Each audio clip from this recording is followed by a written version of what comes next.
Hello everyone! So this week we're going to be having a look at Pear Deck and how it can be used with Google Slides. Now, Pear Deck's an absolutely brilliant application. It's a great way of making slides interactive and making your lessons a little bit more two-way, should we say.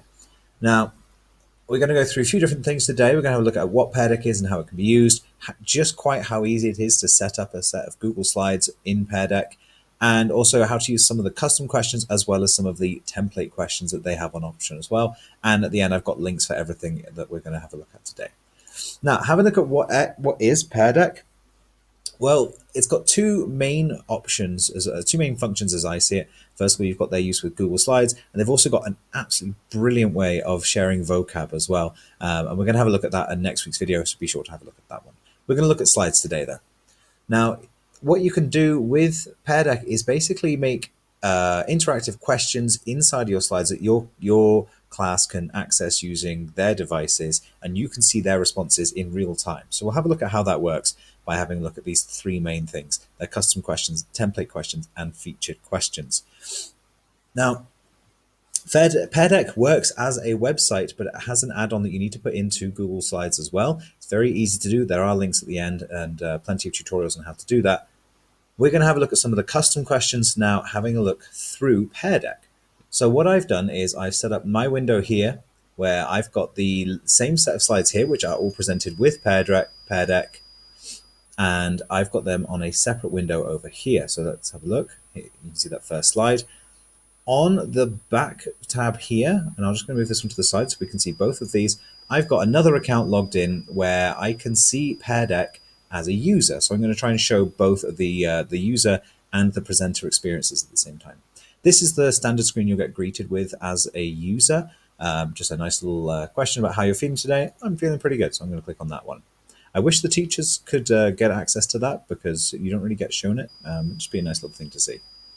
Now, as I move along on the teacher interface, what you're going to see is this automatically gets moved forward as well. So let's start clicking through some of these now. There you go. There's a slight bit of lag as it carries through, but you got to remember that's going to happen on your entire class's devices at the same time. So you control the pace of what they're working at. So I'm just going to jump ahead to where we were. We were starting to have a look at some of these questions, and I'm going to show you how they can be accessed by your class. When you go to present with Pear Deck, it will present you with a screen similar to this. I'll show you again real quick.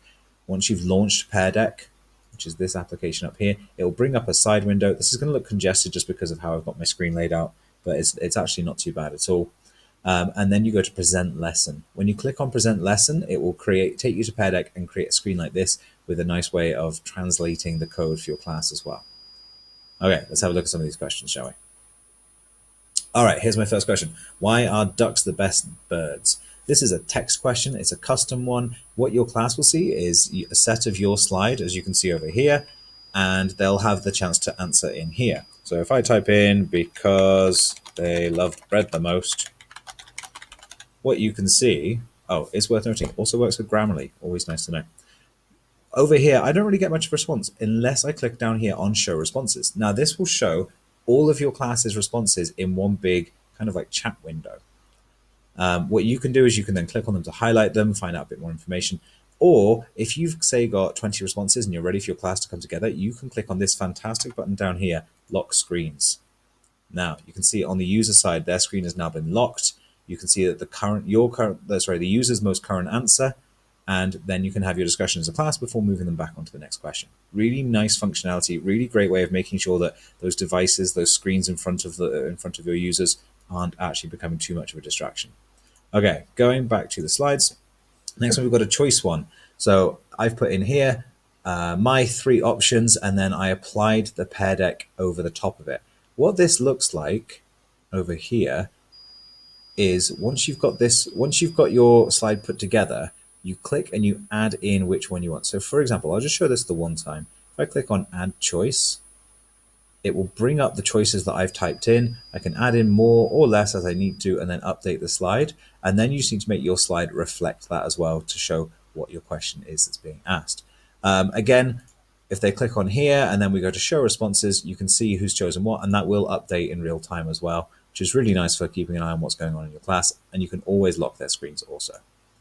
Next, we've got a number one, quite simply a scale option. I think you can limit the numbers. I forgot to do that on this one, so it does go from any number to any number. So I can type in 15 here and it doesn't work with my slide. But generally, it's a nice simple way of showing that as well.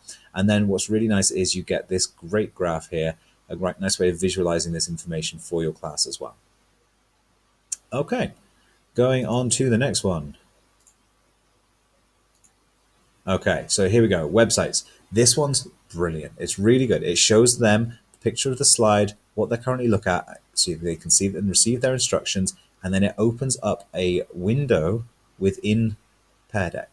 So they have the option to browse through different through whatever website you are using for them to have a look at. It's really nice. You can give them some free time to have a look at this and know that they're not really going to go on to other programs or get distracted by other things, and you can still kind of go on and and then you can still lock their screens when you're wanting to move on.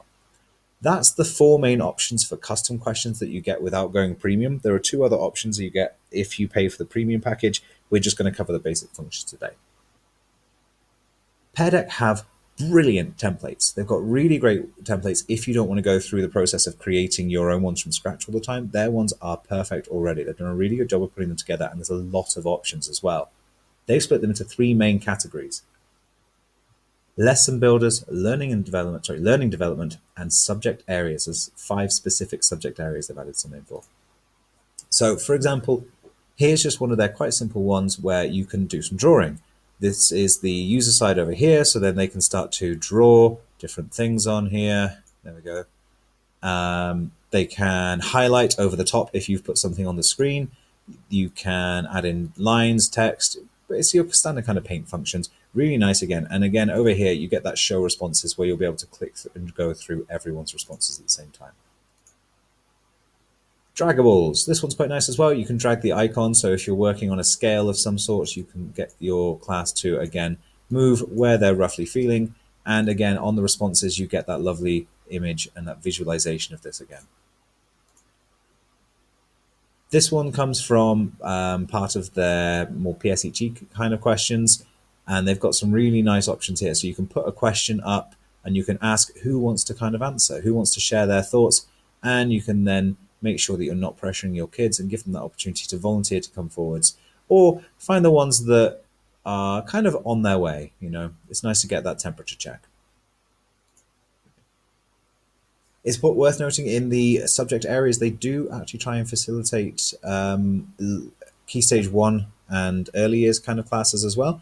So you can see this is advertised as their Littles subject area for grades kindergarten to 2, because they're an American company. And it's got some really nice options there as well, just some frameworks for you to figure out how you can build on this for later on as well. You can obviously edit these as well. I'll just show you really quick. If you want to adapt it for your own thing, you're not limited to just 3 words from then on. You can change these as well, and all of this is still customizable. This is just one example of their many maths options as well. It's really nice having this kind of ability to draw on a graph over the top here. You could definitely do some great story mapping, especially if you wanted to use this kind of application outside of maths also, thinking as a primary teacher. This is from their social studies option. There's a lot of great social studies functionality within this as well. This is basically using that website one, the website custom Pear Deck slide, where you can just link it with Google Earth and then they're able to access it through there, which is really nice. Okay, that's pretty much it. Pear Deck is a really powerful tool. I really highly recommend that everyone has a play around with it because you can do so much with it. The more people that we can see using it in interesting ways as well, the more that we can all learn together. There's 3 links at the bottom here just for adding Pear Deck onto PowerPoint, adding it onto Google Slides as well at the bottom, and also for adding in animations and videos. If you want to add some extra power behind your Pear Deck, you need to get the Power Up add-on, and there's a link here for that as well. That's all for now. Next week, we're going to have a look at Pear Deck and how its factory line works for vocabulary. It's a really cool application. I highly suggest everyone has a play around with that as well. But for now, that's it. Thank you.